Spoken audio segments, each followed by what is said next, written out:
श्रीमती मीनाक्षी लेखी जी। बहुत बहुत धन्यवाद अध्यक्षा जी। इतने हिस्सों में बट गई है दिल्ली कि उसके हिस्से में अब कुछ बचा ही नहीं है। अध्यक्षा जी, मैं आपके माध्यम से ये बताना चाहती हूँ, मेरे मित्र बहुत भाषण दे रहे थे, लेकिन मैं ये भी जानती हूँ कि ये सांसद भले ही पंजाब से हैं लेकिन रहते दिल्ली में हैं, और इनके घर के आगे जो नाली बनी हुई है वो एमसीडी ने बनाई है, लेकिन उसका पानी जो है वो दिल्ली जल बोर्ड के नाले में जाता है, और जब बारिश पड़ती है उस नाले की सफाई नहीं होने के कारण बैकफ्लो मार के इनके घर के आगे जमा हो जाता है। ये दिल्ली की वस्तुतः स्थिति है। दिल्ली की स्थिति है, नहीं वो स्थिति थोड़ा ही बताएंगे। स्थिति तो मेरे मित्र जो मेरे बगल में बैठे हैं उनसे, उनकी मेरे को याद है कि अर्बन डेवलपमेंट मिनिस्ट्री में एक बार मीटिंग थी और इन्होंने अपने जिक्र में यही बात कही कि भाई जो दिल्ली में मिंटो ब्रिज, नई दिल्ली के अंदर एक व्यक्ति डूबकर मर रहा है, उसकी जिम्मेदारी किसकी है? तो पता चला कि जल बोर्ड की जिम्मेवारी दिल्ली सरकार की है, लेकिन नाला वो साफ नहीं करती है। जो नाली उसमें मिलती है वो एनडीएमसी की है, लेकिन उस पर काम नहीं होता है। एक हाथी के बराबर का जानवर उसमें जा सकता है, लेकिन बावजूद उसके वो नाली चोक रहती है। ये दिल्ली की स्थिति है, और इसका कारण, सबसे बड़ा कारण है मिसमैनेजमेंट ऑफ दिल्ली, जो कि एनसीटी ऑफ दिल्ली के नाम पर कांग्रेस ने ही किया था, और आज उसको ठीक करने की बारी आई है, तो बीजेपी में की जो केंद्र सरकार है वो उसको कर रही है। इतना ही शौक था तो उस वक्त दिल्ली को पूर्ण दर्जा दे देते राज्य का, क्यों नहीं दिया? वो इसलिए नहीं दिया क्योंकि जितने नियम हैं, जितनी रिपोर्ट्स हैं उसके खिलाफ थी। तो केवल एक राजनीतिक जीत के रहते ये काम किया गया, लेकिन उसका जो बुरा असर है वो आज हम सबके सामने है, और यही कारण है कि सबको गुत्थी को सुलझाना बहुत ज़रूरी है। मेरे मित्र ने आर्टिकल 239 ए तो पढ़ा, लेकिन ए भी नहीं पढ़ा और 239(4) नहीं पढ़ा। मैं आपके सामने वो पढ़ के ज़रूर सुनाना चाहती हूँ। 239 ए बना था दिल्ली को एक स्पेशल दर्जा देने के लिए, और मुझे आज तक समझ नहीं आया कि दिल्ली में पौंडीचेरी में क्या अंतर है, दिल्ली में और अंडमान निकोबार में क्या अंतर है, दिल्ली में और तमाम यूनियन टेरिटरीज में क्या अंतर है। तो वो अंतर ये है कि दिल्ली भारत की राजधानी है, और इसी करके यहाँ पे मिस गवर्नेंस रहनी चाहिए, मेरे को ऐसा लगता है, जो दिल्ली की स्थिति है। 239(a)(4), there shall be a council of ministers consisting of not more than 10%, और इससे पहले ये हरकत हो चुकी है दिल्ली में, 10% से अधिक मंत्री बनाए जा चुके हैं, of the total number of members of legislative assembly, with the chief minister at the head to aid and advise the lieutenant governor in exercise of his functions। Lieutenant governor के जो काम है उसकी असिस्टेंट इनको करनी है, ये अपनी मर्जी से कुछ नहीं कर सकते। In relation to matters with respect to which legislative assembly has powers to make laws, except insofar as is by or under any law required to act in his discretion। Lieutenant governor की discretion है, provided that in case of difference of opinion between lieutenant governor and his ministers on any matter, the lieutenant governor shall refer it to the president for decision। यानी reference का अधिकार, lieutenant governor की मर्जी का अधिकार, lieutenant governor के काम करने का अधिकार जो है वो काउंसिल ऑफ मिनिस्टर्स के ऊपर है। और सिर्फ यही नहीं, मेरे मित्र ने खुद अपनी भाषा में बतलाया कि लेफ्टिनेंट गवर्नर केवल एक एग्जीक्यूटिव हेड नहीं है, लेफ्टिनेंट गवर्नर जो है वो दिल्ली का एडमिनिस्ट्रेटर है। यानी यूनियन टेरिटरी का जो कैरेक्टर है एडमिनिस्ट्रेटर वाला, वो आज भी दिल्ली रिटेन करती है, और बावजूद उसके ये सब समस्याएं दिल्ली की हैं कि आदमी डूब के नई दिल्ली के सड़क पे मर जाता है और उसकी जवाबदेही किसी की नहीं है। नाली का पानी सुएज में जाता है, लेकिन सुएज कोई साफ नहीं करता, तो वो आप एमसीडी को कहते हैं। बिजली का खंबा किसी का है तो बिजली किसी और को देनी है। और सबसे बड़ी बात सुनिए कि बिजली का खंबा म्यूनिसिपल कॉरपोरेशन लगाती है, लेकिन दिल्ली असेंबली कहती है कि हम इसको बिजली देंगे, और उस खंबे के ऊपर जहां ऑलरेडी लाइट लगी हुई है नीचे एक और ब्रैकेट लगाकर दिल्ली की जनता का पैसा खराब कर देती है। मुझे मालूम है कि इसी सदन के अंदर कई बार ये बात हो चुकी है। महाराष्ट्र से मेरी मित्र ने कभी एडवर्टाइजिंग को लेकर बात की थी, तो मैं आपके माध्यम से आज दिल्ली की जनता को चेताना चाहती हूँ कि 524 करोड़ एक शहर में एक सरकार का एडवर्टाइजिंग बजट है, जो शीला जी के समय पे 32 करोड़ था, उससे पहले 11 करोड़ था। अब मैं कहती हूँ चलो भाई, नई सरकार आई तो 32 का 50 कर सकती है, 524 करोड़। और 524 करोड़ ही नहीं, वो 524 करोड़ के इश्तेहार बैंगलोर में, गुजरात में, उत्तर प्रदेश में सब जगह छपते हैं। ये दिल्ली की स्थिति है, ये दिल्ली की असलियत है कि कोरोना के समय पर दिल्ली के अंदर लाशों के ढेर लग जाते हैं। यहाँ के मुख्यमंत्री अपने घर से बाहर नहीं निकलते और मजबूरी में, क्योंकि ये केंद्र है, भारत की राजधानी है, गृह मंत्री को हस्तक्षेप करके यहाँ पर नेताजी के नाम पर और सरदार पटेल के नाम पर इंस्टीट्यूट खड़े करने पड़ते हैं और वो सब काम करवाने पड़ते हैं, जो कि कायदे से दिल्ली के स्वास्थ्य मंत्री को करना चाहिए। यहाँ पर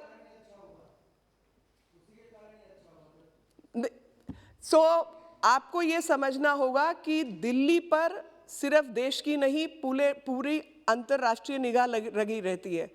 दिल्ली के बॉर्डर के ऊपर जब किसानों के नाम पर आंदोलन किया गया, मैं जानबूझ के कह रही हूँ किसानों के नाम पर, किसानों का नहीं बल्कि किसानों के नाम पर, और दिल्ली में कूच जैसी स्थिति पैदा की, आपको लगता है कि दिल्ली का जो रहने वाला व्यक्ति है वो उसका स्वागत करता है? दिल्ली में रहने वाला चाहेगा कि उसके यहाँ पे लॉ एंड ऑर्डर सिचुएशन को खराब करने के लिए लोग बाहर से आ जाएं, ट्रैक्टर चढ़ा दें, पुलिस वालों को मार दें? ये दिल्ली का रहने वाला व्यक्ति, कोई भी दिल्ली का नागरिक इन बातों को पसंद करता है? लेकिन जब ऐसी स्थिति पैदा की गई, और उसमें कोई और नहीं, सीधे तौर पर दिल्ली की सरकार कहीं ना कहीं राजनीतिक कारणों से मिली हुई थी, और उन्होंने दिल्ली पुलिस को बसें देने से इनकार कर दिया, जबकि उनका एक लॉन्ग स्टैंडिंग डीटीसी का कॉन्ट्रैक्ट है कि दिल्ली पुलिस को जब भी ज़रूरत पड़ेगी ट्रांसपोर्ट की, वो उसको दिया जाएगा।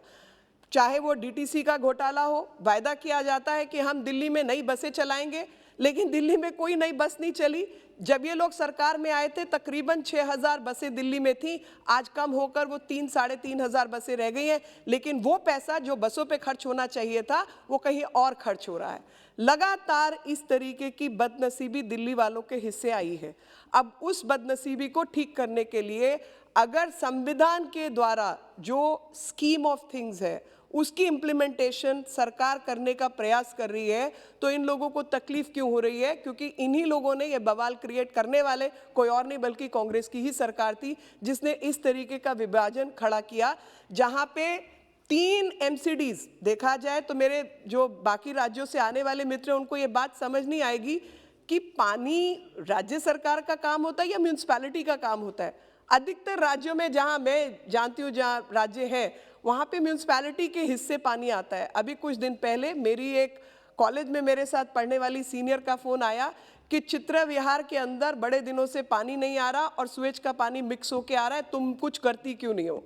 अब बताइए, मैं उनके आगे हाथ खड़ा कर दूं कि भाई मैं तो कुछ कर ही नहीं सकती, क्योंकि ये दिल्ली जल बोर्ड का काम है और दिल्ली जल बोर्ड वाले मेरी बात नहीं सुनते। राज्यसभा में काम करने वाले लोग, अनगिनत लोग मेरे पास आए कि हमारे क्वार्टर्स के अंदर हमने नए, हमारे लिए स्कीम खुली और हमने उन क्वार्टर्स में घर बनाया, लेकिन वो सब करने के बावजूद हम लोगों को पानी ही नहीं मिला। तो अब आम आदमी पार्टी के नाम पर, पार्टी का नाम है आम आदमी पार्टी, लेकिन आम आदमी जो रहता है उसको पानी कैसे नहीं दिया जाना, ये आम आदमी पार्टी की सरकार बहुत अच्छे से जानती है। और यही कारण है कि राज्यसभा में काम करने वाले जो हमारे लोग हैं उनके यहाँ पे एक टैंकर माफिया चलता है, और उसमें 1 महीने का 10,000 रुपया आपको देना है तो टैंकर आपके यहाँ आएगा, नहीं तो आपके यहाँ टैंकर नहीं आएगा। ये दिल्ली की स्थिति है। अमृत के तहत, स्मार्ट सिटी के तहत कई 100 करोड़ रुपया दिल्ली को मिल चुका है, लेकिन दिल्ली सरकार से आप उसका हिसाब मांगेंगे तो उसके हिसाब के नाम पे कुछ नहीं मिलेगा। मैं नई दिल्ली की सांसद हूँ और इस बात का मुझे बेइंतहा दुख है।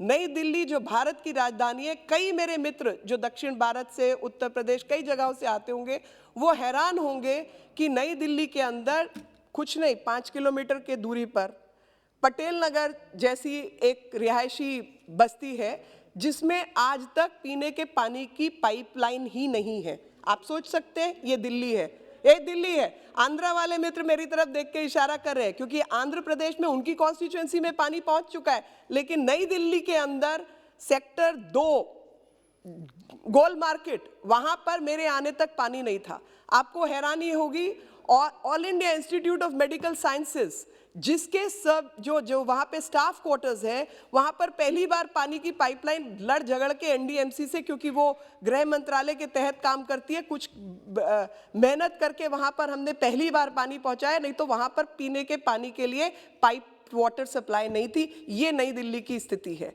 और यही कारण है कि ये सिर्फ नई दिल्ली की नहीं, ये बल्कि दिल्ली की स्थिति है, और इस बदहाली के लिए कोई और नहीं बल्कि ये सब आम आदमी पार्टी के नाम पर कांग्रेस, ये सब मिलीजुली सरकारें जो हैं, इन लोगों के कारनामे रहे हैं। और कूच जैसी स्थिति जब दिल्ली पर बनी, तब आंखें खुलने का समय था कि आप पुलिस को अपना काम नहीं करने देंगे। एंटी सीएए राइट्स जब हुए, तो आप सबके माध्यम से, अध्यक्षा जी आपके माध्यम से खास तौर पर मैं देश को ये बताना चाहती हूँ कि इसमें आम आदमी पार्टी के काउंसलर और एमएलए इन्वॉल्व थे, और उन लोगों के रहते यहाँ पर इस तरीके का दंगा फसाद हुआ, दिल्ली का नुकसान हुआ, सड़क घेरने का काम हुआ, राइटिंग हुई, और उसके ऊपर जब केस बन गए, तो केस बनने के बाद में उसमें हाईकोर्ट के अंदर वकील कौन खड़ा होगा। अब जाहिर तौर पे अगर पुलिस का केस है और पुलिस आपका कहना है केंद्र सरकार चलाती है, तो वहां पे वकील कौन खड़ा होगा भी तो केंद्र सरकार का अधिकार क्षेत्र है या नहीं। वहां पर इन्होंने झगड़ा मचा दिया कि स्टैंडिंग काउंसिल दिल्ली जो दिल्ली सरकार अपॉइंट करेगी वो खड़ा होगा, ताकि कन्हैया कुमार जैसों के खिलाफ जब कार्रवाई हो तो वो सिडिशन के ऊपर उनको कभी मंजूरी ना दें। और ऐसे में जो वकील एमसीडी के केस होते हैं, जब वो डीसीलिंग का केस करना चाहते हैं, तो नीचे से लेकर सुप्रीम कोर्ट तक वहां वकील कौन खड़ा होगा। एमसीडी बीजेपी कंट्रोल करती है, लेकिन एमसीडी को अधिकार नहीं अपना वकील खड़ा करने का, वो दिल्ली सरकार वकील खड़ा करती है। ये स्थिति दिल्ली की बनाई हुई है, ताकि हर चीज को फेल करने का काम किया जाए, और उसको सुधारने का जो काम है वो भी कॉन्स्टिट्यूशनल स्कीम के अंदर, कॉन्स्टिट्यूशन मैकेनिज्म के अंदर दिया गया है। बहुत चालाकी से 239A तो पढ़ा, लेकिन 239A4 नहीं पढ़ा, कि लेफ्टिनेंट गवर्नर को ऑलरेडी अधिकार है किसी भी विषय के ऊपर जो है वो प्रेसिडेंट के पास अपनी बात भेज सकता है, बिल्स को भेज सकता है। और सिर्फ यही नहीं, उसके और रेफरेंस का भी अधिकार है हर मामले के अंदर।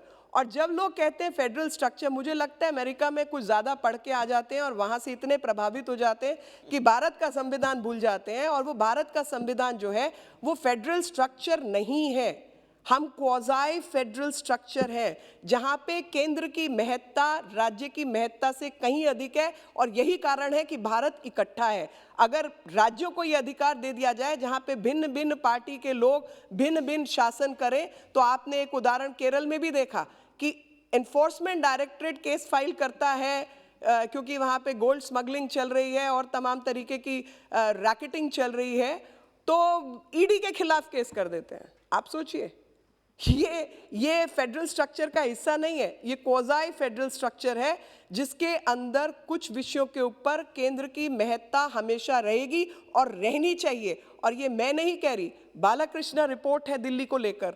जब ये 1991 में ये विषय उठा, तो उसमें 1991 की बालाकृष्ण रिपोर्ट है। मैं उसकी कुछ चीज़ें आपके आगे पढ़ना ज़रूर चाहूँगी।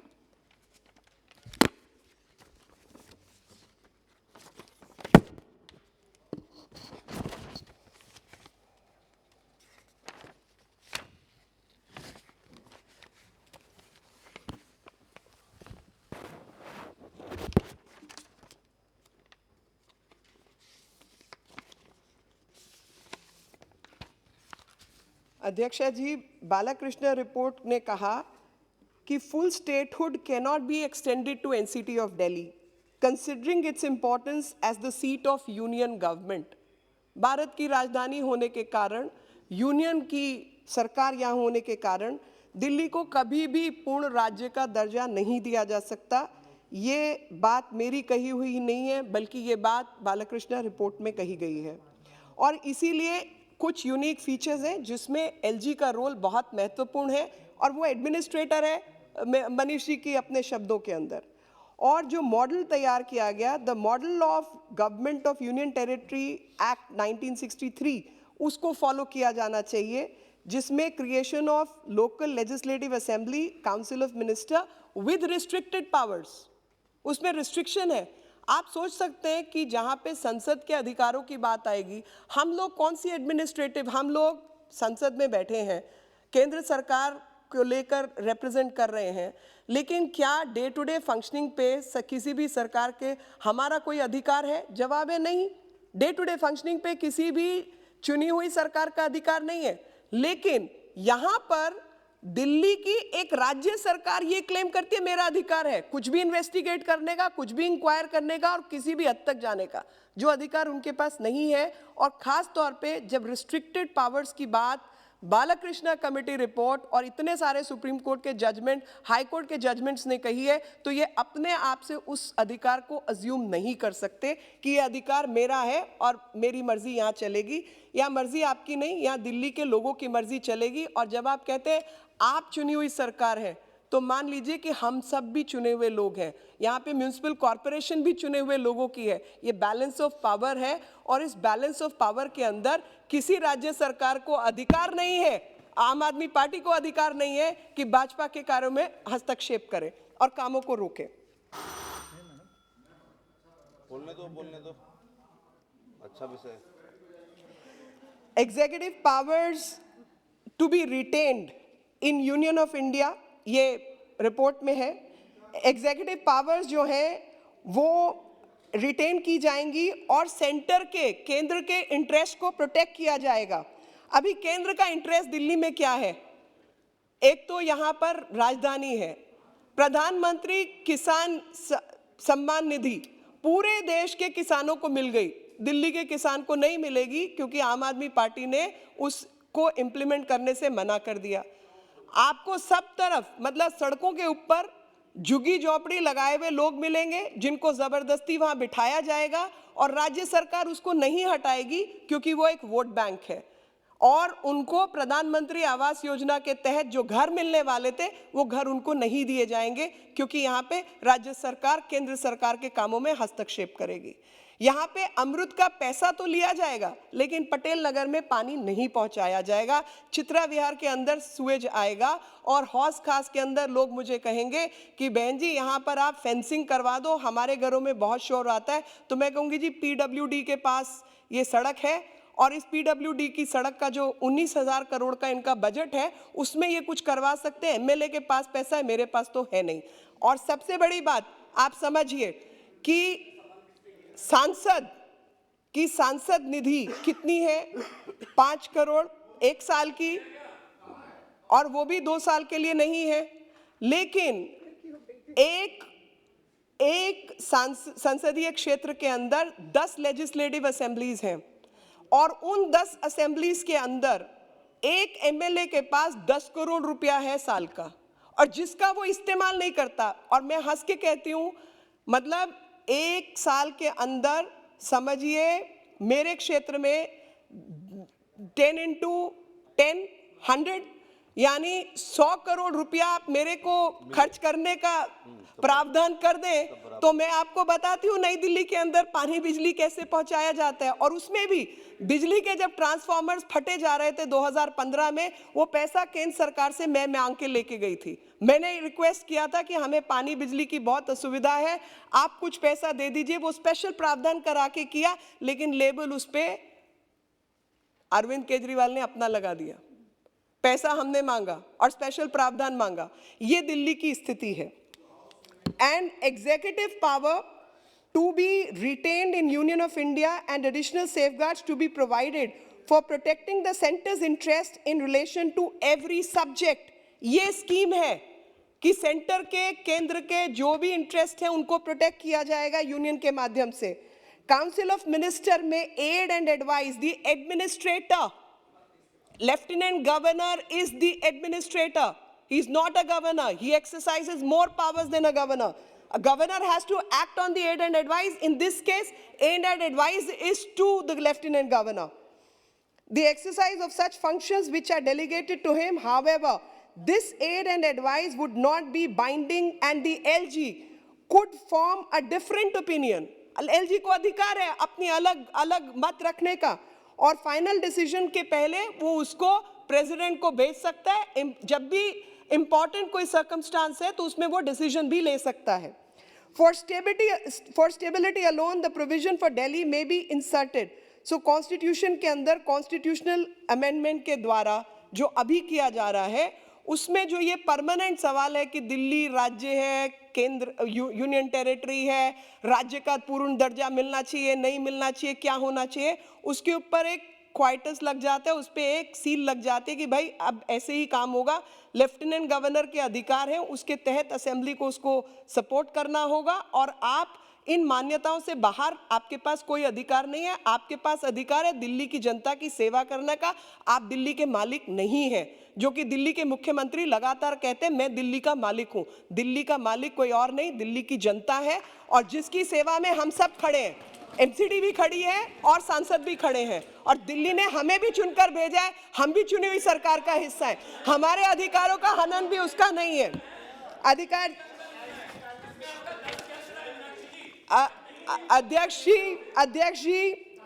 जी, मेरा दर्द दिल्ली की जनता का दर्द है, और मुझे दर्द है, मुझे बहुत दर्द है। मुझे दर्द है कि ऐसे निकम्मे लोग चुनकर दिल्ली में बैठ गए जिन्होंने दिल्ली को तबाह कर दिया है। जहां पर राशन की दुकानों के अंदर लगातार मिलावट की जाती है, फेयर प्राइस के नाम पर लोगों को राशन नहीं दिया जाता। दिल्ली हाई कोर्ट के अंदर एफिडेविट फाइल्ड है, और यह बात मुझे अच्छा कि आपने याद दिलाई। दिल्ली में कोरोना फैला, किसने फैलवाया? आपने जब पूरा देश एक है और दिल्ली भारत की राजधानी है, यहां से आए हुए माइग्रेंट लेबरर्स को भगाने का काम किसने किया? हमने नहीं किया। और उनके लिए डीटीसी की बसें लगाई जाती है, पुलिस को पहुंचाने के लिए डीटीसी की बसें अवेलेबल नहीं है। आपको समझना होगा कि दिल्ली सरकार ने हाई कोर्ट के अंदर एफिडेविट फाइल किया और कहा कि जहां 39,000 टन अनाज केंद्र सरकार ने दिल्ली को दिया है, वहां पर दिल्ली ने सिर्फ 63 टन अनाज बांटा था। और मैं एक सांसद होकर यह बात कह सकती हूं आज यहां पर इस सदन के अंदर, एक दिन के अंदर मेरे जैसे अन्य सांसदों का भी रिकॉर्ड रहा होगा कि 70 टन तो हमने एज एमपीज बांट दिया, और कोई हमारे पास सरकारी सुविधा नहीं थी। अपने लोगों की मदद से ये सब काम किया गया। ये हालत है दिल्ली की हालत है कि केंद्र सरकार से प्याज उठाया जाता है, लेकिन दिल्ली में प्याज की ब्लैकमेल किया जाता है। ये दिल्ली की हालत है। प्रधानमंत्री आवास योजना लागू नहीं की जाती, आयुष्मान भारत लागू नहीं किया जाता। हर जगह पर ये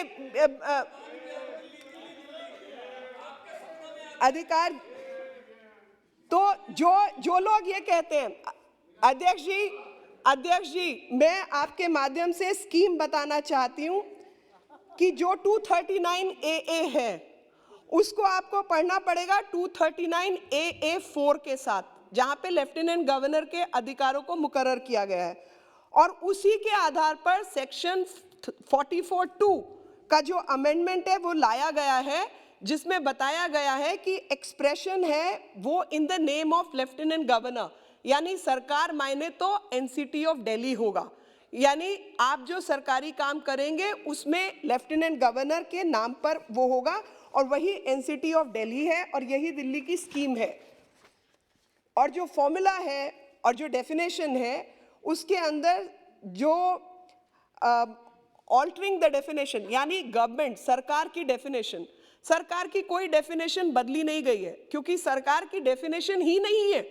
और क्योंकि सरकार की डेफिनेशन नहीं है, इसलिए जो पावर्स प्रेसिडेंट के लिए रिजर्व्ड हैं, जो पावर्स लेफ्टिनेंट गवर्नर की हैं, और लेफ्टिनेंट गवर्नर की पावर हर मामले पर अपनी ओपिनियन देने की है। ये तो स्कीम ऑलरेडी एग्जिस्ट करती है, और उसी स्कीम को स्पष्टता से लागू करे जाने के लिए ये अमेंडमेंट लाया गया है, और गवर्नमेंट क्या होगी उसको डिफाइन किया गया है।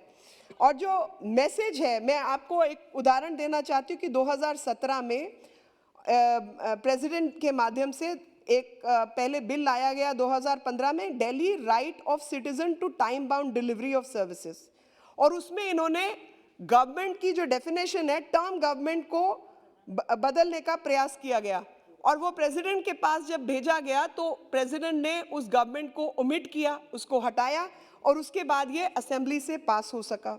उसी प्रकार से एक Delhi Netaji Subhash university of technology NSIUT Delhi, ये 2017 का जो है वो MHA की चिट्ठी है, 15 में बिल आया, उसमें भी यही स्थिति खड़ा की गया और उसमें गवर्नमेंट को इन्होंने डिफाइन करने का प्रयास किया और उसको भी हटाकर जब भेजा गया प्रेसिडेंट द्वारा, राष्ट्रपति जी द्वारा, तब वो पारित हुआ। यानी इतना टाइम वेस्ट करना, जो काम अमूमन जल्दी से हो सकता है, गवर्नमेंट मतलब NCT ऑफ दिल्ली करके आप बिल पास कीजिए। और इसीलिए आज तक क्योंकि कोई डेफिनेशन नहीं थी, कन्फ्यूजन पैदा किया गया था और जानबूझ के कन्फ्यूजन पैदा किया गया था, ऐसा मैं मानती हूँ। इसको स्पष्टता से अब अमेंड करके ये बताया गया है कि जो सेक्शन 21 है NCT ऑफ दिल्ली एक्ट का, उसको बदलकर अब सरकार का मतलब ही in the name of governor, lieutenant governor आपको करना होगा और वही प्रावधान परमानेंटली रहेगा और यही स्टैट्यूटरी सोल्यूशन है आए दिन की प्रॉब्लम का। अब जो बोलते हैं मर्डर ऑफ डेमोक्रेसी, अब डेमोक्रेसी का मतलब मर्डर ऑफ सिटीजन तो नहीं हो सकता ना। आप लाल किले के ऊपर चढ़कर झंडे को खराब करने का काम तो नहीं कर सकते, या जो खराब कर रहे हैं उनकी मदद का काम तो आप नहीं कर सकते। लेकिन राष्ट्रीय ध्वज को लगातार डिसिक्रेट करने का काम जिन लोगों ने किया, पुलिस उनके खिलाफ कार्रवाई ना कर पाए तो आप DTC बसें ही नहीं देंगे पुलिस को, आप ये काम करेंगे? ये इसके लिए आपने दिल्ली की जनता की परमिशन ली थी क्या? मर्डर ऑफ डेमोक्रेसी का मतलब, मर्डर ऑफ डेमोक्रेसी का मतलब murder of its honest citizen नहीं होता। सुचारू रूप से दिल्ली के अंदर कार्रवाई चले, सब आराम से काम हो सके, इसी के लिए दिल्ली की जनता ने सबको वोट दिया है। और जब कोऑपरेटिव फेडरलिज्म की बात लोग करते हैं तो कोऑपरेटिव तरीके से काम किया जाना चाहिए। जहाँ पे कोऑपरेटिव तरीके से काम नहीं किया जाएगा वहाँ पे जवाबदेही आपकी है, हमारी भी है, और हमारी ज़्यादा है क्योंकि हम सेंटर में बैठे हैं, इसलिए उसको सुधारने का काम भी हमारा ही है। ऐसा संविधान ने हमको अधिकार दिया है, आपने नहीं दिया। आपके अधिकार देने लेने से कुछ नहीं होता। This will impede development and progress of NCT of Delhi by enhancing the powers of LG। अरे LG का पावर हम नहीं दे सकते, और LG की पावर क्या होती है वो संविधान ने मुकर्रर किया है। लेफ्टिनेंट गवर्नर की पावर, हमारे मित्र शायद गलती से बोल गए कि वो एडमिनिस्ट्रेटर है, गवर्नर नहीं है। गवर्नर को काउंसिल ऑफ मिनिस्टर्स की एडवाइस पे काम करना है, लेकिन लेफ्टिनेंट गवर्नर को असिस्ट काउंसिल ऑफ मिनिस्टर ने करना है। अगर ये अंतर समझ आ जाता तो ये द्वंद्व ही नहीं होता। फैक्ट तो ये है, लेफ्टिनेंट गवर्नर का अधिकार क्षेत्र एडमिनिस्ट्रेटर वाला है और उसके पास एग्जीक्यूटिव पावर्स और एडमिनिस्ट्रेटिव पावर्स दोनों वेस्ट करती हैं, तो इसलिए वो सुपरविजन ऑन एग्जीक्यूटिव पावर भी होगा। देखिए जी, हम ये जानना चाहते हैं कि लोग बोलने के बाद क्यों आप चला जाता है? कम से कम एक दूसरे की बात को सुनने के बाद मैं अच्छा वहाँ जाकर बैठ गए। अच्छा, लेकिन जितनी बातें हो रही है इसमें आपको सुधार समझ में आ रहा है कि कितनी गलतियाँ आप लोग के अध्यक्षा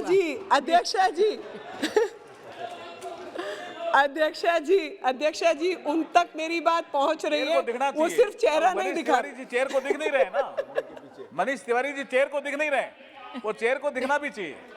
खम्मा के पीछे जाके बैठ गए हैं, अब वो खम्मे के पीछे जाके बैठे हैं। वो उन्हें लगा कि वो अब खम्मे के पीछे जाके अपना चेहरा छुपा रहे हैं। अध्यक्षा जी, तब तो ध्यान रहता हमको कि आखिर आप सही बोले कि मीनाक्षी जी सही बोल रही हैं, कंपेयर तो करना होगा हमको। अध्यक्षा जी, ना राज्य सरकार के अधिकारों को बदला गया है, ना लेफ्टिनेंट गवर्नर के अधिकारों को बदला गया है। दोनों के अधिकार बराबर हैं, मतलब डिफाइंड है।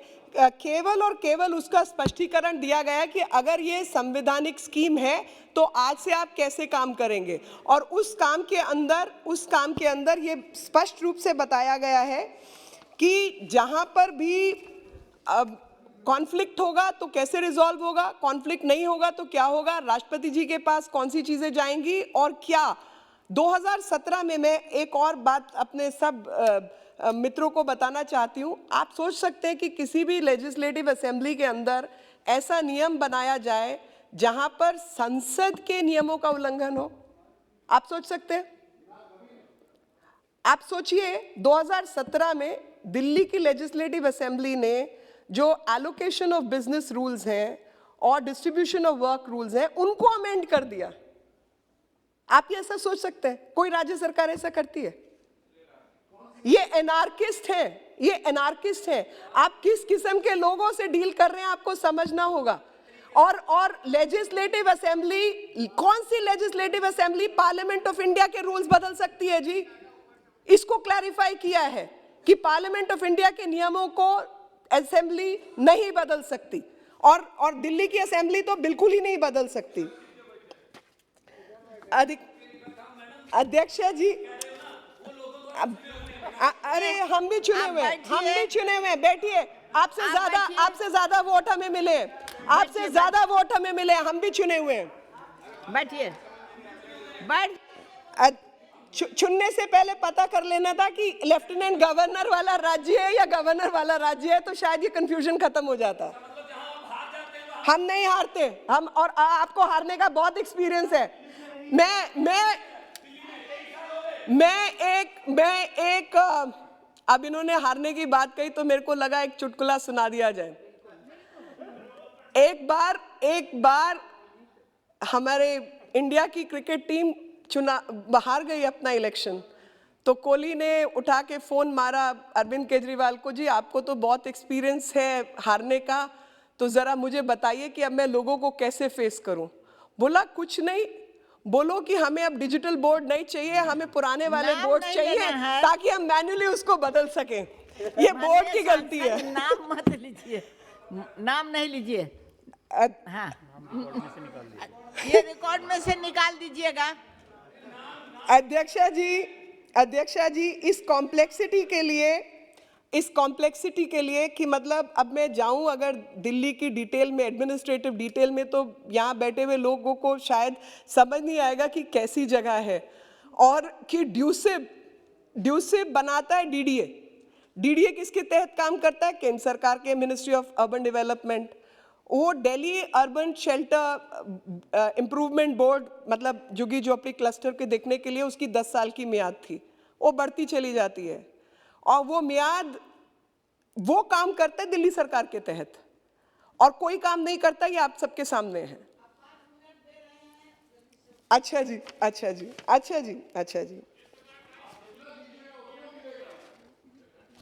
अध्यक्षा जी बोल रही है, इतना अच्छा बोल रही है तो मैं टाइम तो दूंगी। फूड डिस्ट्रीब्यूशन को लेकर जैसे मैंने पहले ही बताया, राशन की दुकानों पर क्या क्या चीज़ें हुई और जो गवर्नमेंट है, गवर्नमेंट कोई भी राज्य सरकार हो या कोई भी सरकार हो, वो दूसरी सरकार के कामों को हाईजैक नहीं कर सकती। दिल्ली में रहने वाले रेजिडेंट्स और भारत के नागरिकों के अधिकार की रक्षा के लिए हमें चुना गया है। हम सेवक हैं, हम मालिक नहीं हैं, ये बात सबको क्लियर होनी चाहिए। लेकिन दिल्ली के मुख्यमंत्री अपने आप को दिल्ली के मालिक बोलते हैं, ऐसा उन्होंने पब्लिकली स्टैंड लिया हुआ है। और सेवक होने के नाते जो कोऑपरेटिव फेडरलिज्म के सिद्धांत हैं उसी का अनुपालन करते हुए लेफ्टिनेंट गवर्नर के साथ मिलकर आप सरकार चलाइए। किसने मना किया है आपको? आप असेंबली में वो नियम पारित करें जो दिल्ली की जनता के महत्व के हैं। आप लोगों को पानी दें, बिजली दें, ट्रांसफार्मर्स लगाएं, पढ़ाई अच्छे से कराएं, झूठ मूठ के मोहल्ला क्लिनिक में पैसा खराब करने की बजाय आयुष्मान भारत को लागू कर दें, जो आप नहीं कर रहे हैं। तो इसलिए कोऑपरेटिव फेडरलिज्म दिया गया है। और जो सीएए, एंटी सीएए और जो फार्मर्स के नाम पे जो प्रोटेस्ट हुए हैं, उन्होंने दिल्ली की सरकार का, आम आदमी पार्टी सरकार का असली चेहरा जो है वो दिखा दिया है। और उस चेहरे को बेनकाब करने का काम जो है वो लेजिस्लेटिव असेंबली के माध्यम से जिस तरीके की चीज़ें इन्होंने की हैं, ये अमेंडमेंट लाना बहुत आवश्यक था ताकि ये स्पष्टीकरण हो जाए कि दिल्ली के लिए जिम्मेवार कौन है और काम किस तरीके से किया जाएगा। और जो अनकॉन्स्टिट्यूशनल की बात करते हैं, कावर्ड और साइकोपैथ जैसे शब्द इस्तेमाल करते हैं, मैं उनको बताना चाहती हूँ कि अनकॉन्स्टिट्यूशनल कानून नहीं है, क्योंकि कानून भी पढ़ा है और सुप्रीम कोर्ट के जजमेंट्स भी बहुत अच्छी तरह रिसर्च किए हैं। अनकॉन्स्टिट्यूशनल ये भाषा है जिसमें भारत के चुने हुए प्रधानमंत्री के लिए दिल्ली के मुख्यमंत्री इन शब्दावली का प्रयोग करते हैं। और जो अमेंडमेंट टू द बिल है, चाहे बालाकृष्ण कमेटी रिपोर्ट हो 1987 की, जब हम लोग शासन में नहीं थे, और चाहे उसके 2002 की एक चिट्ठी है, और 2002 की जो चिट्ठी है वो किसी और ने नहीं, उस समय की सरकार ने दिल्ली को बताई थी कि सरकार का मतलब क्या होगा, और सरकार का मतलब जो है वो यूनियन टेरिटरी ऑफ दिल्ली है। ये उस समय की सरकार ने दिल्ली सरकार को बताया है। मैं जो है चलते चलते अपनी बस एक आध चीज़ और सामने रखना चाहती हूँ, और वो ये बताना चाहती हूँ कि जहाँ तक डेप्यूटी स्पीकर, मतलब 3 चीज़ें हैं। एक तो है कि दिल्ली जैसे हाई कोर्ट की पावर्स हैं, उसके खिलाफ नियम आप नहीं बना सकते, स्पष्ट होना चाहिए। जिसमें प्रेसिडेंट की पावर्स रिजर्व्ड है, अभी राष्ट्रपति की पावर पे तो किसी का नियम नहीं चल सकता ना, वो पावर्स राष्ट्रपति की हैं। Dealing with salaries and allowances of the speaker, deputy speaker and members of the assembly and ministers relating, ये भी किसी का अधिकार, आप जैसे मैंने बताया 10-10 करोड़ रुपया और उसका कोई काम दिखाई नहीं देता। और relating to official languages of the assembly of NCT of Delhi की ऑफिशियल लैंग्वेज क्या होगी, लेफ्टिनेंट गवर्नर का क्या होगा। और जो 61वां अमेंडमेंट था वो बालाकृष्ण रिपोर्ट के माध्यम से दिया गया था। बालाकृष्ण रिपोर्ट में बिल्कुल ठीक इसकी जानकारी है कि किस प्रकार से ये काम किया जाए।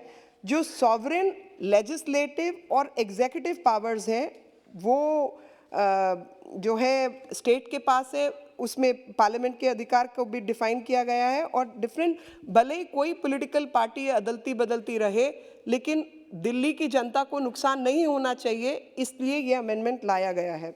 और जो एग्जीक्यूटिव पावर्स हैं, उसमें एग्जीक्यूटिव पावर्स का एक्सटेंट क्या है, किस हद तक आप नियम बना सकते हैं, किस हद तक आप कानून बना सकते हैं, क्या भारत की संसद के नियमों का आप उल्लंघन कर सकते हैं, इन बातों को क्लैरिफाई किया गया है ताकि जो लोग स्पेशल रिस्पॉन्सिबिलिटीज़ हैं उसको ठीक से डिस्चार्ज कर सकें और दिल्ली के प्रति जिम्मेवारी से काम हो सके। और काउंसिल ऑफ मिनिस्टर्स का क्या असिस्टिव रोल है और लेजिस्लेटिव असेंबली के प्रति, तो सेक्शन 49, सेक्शन 21, सेक्शन 49 में डिफाइंड है। और जो इलेक्ट्रॉनिक पॉइंट ऑफ सेल्स है उसको इन्होंने कैसे रोका था, वो भी इसको बाद में री इम्प्लीमेंट किया गया 2020 में। जो भी एम्बिग्विटीज़ थी, जो भी झालमेल था, उसको तार करके, साफ करके दिल्ली को प्रस्तुत किया जा रहा है। इस सभा के माध्यम से देश को प्रस्तुत किया जा रहा है ताकि दिल्ली में रहने वाले भारत के तमाम निवासी, देश से आने वाले सभी लोग और दिल्ली के नागरिक, उनकी समस्याओं का हल हो। हम सब दिल्ली के सेवक हैं, मालिक नहीं है। और दिल्ली के प्रति जवाबदेही सिर्फ आपकी है ऐसा नहीं, हम सब की जवाबदेही है। और हस्तक्षेप मजबूरी में आके करना पड़ता है, क्योंकि जब लाशों के अंबार खड़े हुए, लोगों को खाना मिलना बंद हुआ, माइग्रेंट लेबरर को जैसे कोई विदेशी घुसपैठिए भगाया गया, तो केंद्र सरकार को काम करना पड़ा। और इसीलिए लेफ्टिनेंट गवर्नर की पावर्स को मेंटेन करने का काम इस कानून ने किया। मैं इसका समर्थन करती हूँ। माननीय मंत्री जी के प्रति आभार व्यक्त करती हूँ कि बहुत समय अनुसार आप बहुत अच्छा काम कर रहे हैं। धन्यवाद।